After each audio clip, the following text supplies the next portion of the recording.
Varanasi junction cantt railway station पर बुजुर्ग यात्रियों की सुविधा के लिए उत्तर रेलवे द्वारा प्लेटफॉर्म पर बैठने की व्यवस्था की गई। इस अवसर पर senior citizen trust of India Varanasi के तत्वाधान में बेंच स्थापना समारोह का आयोजन किया गया। 28 दिसंबर को आयोजित कार्यक्रम का उद्घाटन मुख्य अतिथि दयाशंकर मिश्र, दयालु आयुष राज्य मंत्री, उत्तर प्रदेश सरकार ने किया। कार्यक्रम में वरिष्ठ अतिथि धर्मेंद्र सिंह एमएलसी, उत्तर प्रदेश सरकार उपस्थित रहे। वहीं सम्मानित अतिथि अर्पित गुप्ता, डायरेक्टर उत्तर रेलवे वाराणसी जंक्शन रहे। समारोह की अध्यक्षता डॉक्टर अजीत सहगल ने की। कार्यक्रम के संयोजक आशीष बैसाख एवं सचिव रश्मि गहवाल रहे। इस अवसर पर प्लेटफॉर्म संख्या 1 से 9 तक कुल 30 बेंच स्थापित की गई। यह बेंच सीमेंटेड आधार पर अलग अलग रंगों की स्टील संरचना में मोनोग्राम के साथ लगाई गई हैं, जिससे यात्रियों विशेषकर वरिष्ठ नागरिकों को बैठने की सुविधा मिल सके। कार्यक्रम में उत्तर रेलवे के अधिकारी एवं कर्मचारी बड़ी संख्या में उपस्थित रहे और इस पहल की सराहना की। अमरनाथ बारी की रिपोर्ट वाराणसी से। जी सर, आज क्या करते हैं? Senior citizen trust of India एक ऐसी संस्था है जो समाज के उन लोगों के लिए चिंता करती है जो उम्रदराज हैं, रिटायर्ड हैं, लेकिन आज भी वर्किंग हैं, आज भी समाज में जागृत हैं। तो फिर उन्हीं की चिंता करने के लिए कैंट स्टेशन पे संस्था का प्रपोजल था कि यहाँ बैठने के लिए वो बेंच लगाना चाहते हैं सीनियर सिटीजन लोगों की चिंता करके। तो आज उसी की कड़ी में डॉक्टर अजीत सहगल, डॉक्टर बाजोरिया, बहुत सारे लोग हैं इस संस्था से जुड़े हुए। तो उन लोगों ने आज यहाँ स्टेशन पे 30 बैठने की कुर्सियाँ जो बेंच होती है उसको प्रोवाइड करा।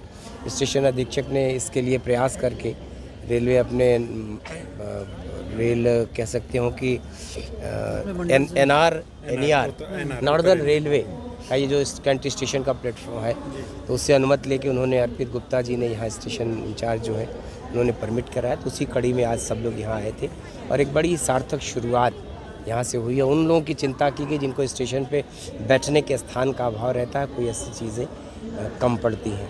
काशी एक पावन नगरी है, पूरे विश्व भर में जाने, तो यहाँ के निवासियों को क्या संदेश देना चाहेंगे?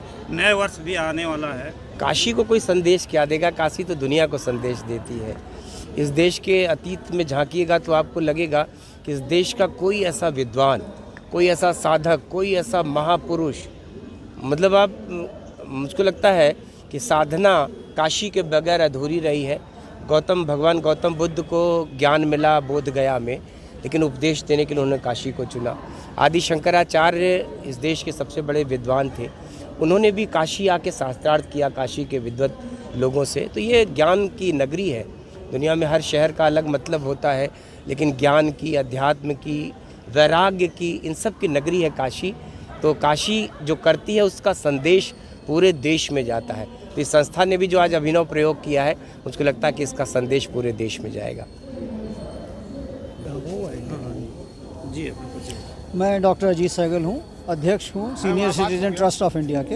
हमारे साथ हमारे सचिव श्री आशीष बैसाख भी खड़े हैं।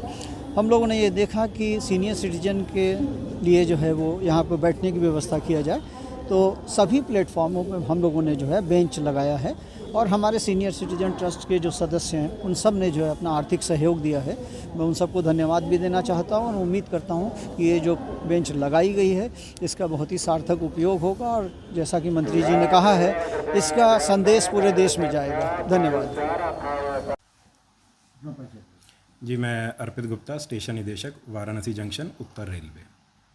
सर, आज का क्या कार्यक्रम? जी, आज हमारे यहाँ वाराणसी जंक्शन स्टेशन पर जो senior citizen trust of India है, तो उनके जो संस्थापक हैं डॉक्टर अजीत सहगल साहब, तो उन संस्था के द्वारा हमारे यहाँ पर 30 कंक्रीट के जो बेंचेस हैं वह लगाए गए हैं।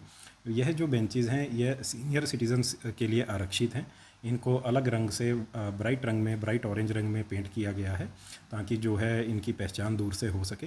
इन बेंचेस को हमने अपने जो विभिन्न प्लेटफॉर्म्स हैं वहाँ पर लगाया है और इनकी जो मार्किंग है डिस्टिंक्टिव है, ताकि जो भी हमारे बुज़ुर्ग यात्री हैं उनके लिए जो ये बेंचेस हैं आरक्षित रहेंगे और ज़रूरत पड़ने पर वह उनका इस्तेमाल कर सकते हैं।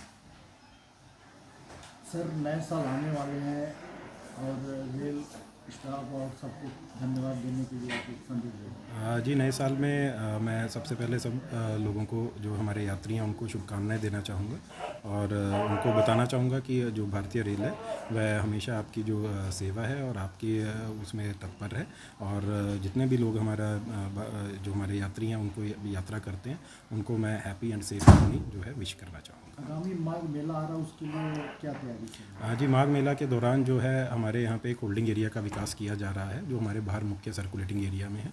इसके अलावा अतिरिक्त फोर्सेस जो हैं जीआरपी की, आरपीएफ की और हमारा कमर्शियल स्टाफ वह भी डिप्लॉयड रहेगा।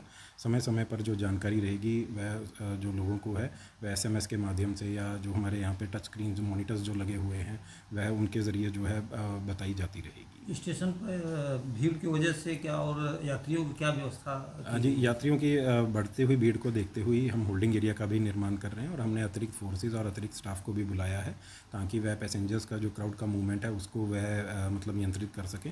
हमारी जो मेडिकल टीम है वह भी अवेलेबल रहेगी। एक्स्ट्रा बुकिंग काउंटर्स हम जो है वह खोले ही जाएंगे ताकि यात्रियों को किसी प्रकार की कोई दिक्कत ना हो।